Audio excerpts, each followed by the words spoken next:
जब एक बच्चा बिना किसी ब्रेन के पैदा हुआ, 3 हफ्ते बाद जब डॉक्टरों ने उस बच्चे का स्कैन किया तो एक चमत्कार से कम नहीं था। दोस्तों, अगर आप हमारे चैनल पर नए हो तो सब्सक्राइब कर लीजिएगा। छोटे बच्चे तो भगवान का रूप होते हैं। बच्चों को देखकर हम खुद भी बच्चा बन जाते हैं और उनके साथ खेलने लगते हैं। लेकिन ये कहानी है एक अनबॉर्न बच्चे की जिसने कभी हार नहीं मानी, जिसने खुद को जीना सिखाया।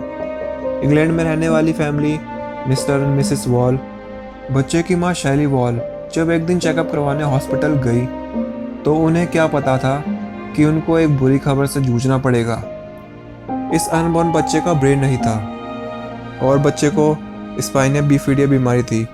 इसके अलावा बच्चे को हाइड्रोसेफेलस नाम की बीमारी थी, जिसके कारण सर में पानी भरने लगता है और उससे सर बड़ा होने लगता है।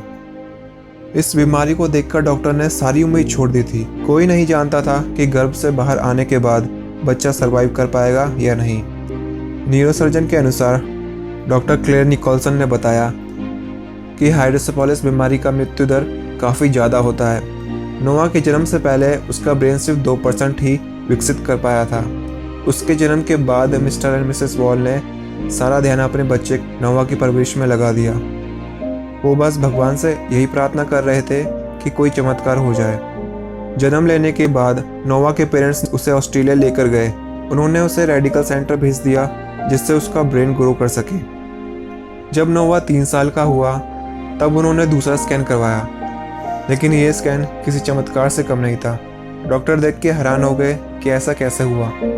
नोआ का ब्रेन 80% तक ग्रो कर चुका था, एक नॉर्मल ब्रेन से। डॉक्टर स्कॉट का मानना था कि उसे अकेले रहने से उसका ब्रेन ग्रो करेगा, पर ऐसा नहीं हुआ। और एक रहस्य था कि ब्रेन ग्रो हो गया और ये कैसे हुआ। डॉक्टर इस पर रिसर्च करते रहे। उनके लिए ये चमत्कार से कम नहीं था। अब नोआ 8 साल का हो चुका है। फैमिली मेम्बर उसके साथ ज़्यादा टाइम बिताते हैं। नोआ फिजिकल और मेंटली एक्टिविटी भी करता है, जैसे कि मैथ की प्रॉब्लम्स और पढ़ने की कोशिश। नोआ की क्षमता ने उसे जीने के लिए मजबूर कर दिया और उसने सबसे पहले अपना नाम लिखा। नोआ जैसे बच्चे ने पूरी दुनिया को सिखाया।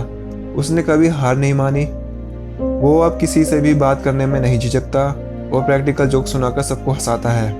लेकिन नोआ की स्पाइना बिफिडिया बीमारी के कारण वो कमर से नीचे तक पैरालाइज है। नोआ बड़ी मुश्किल से चल पाता है।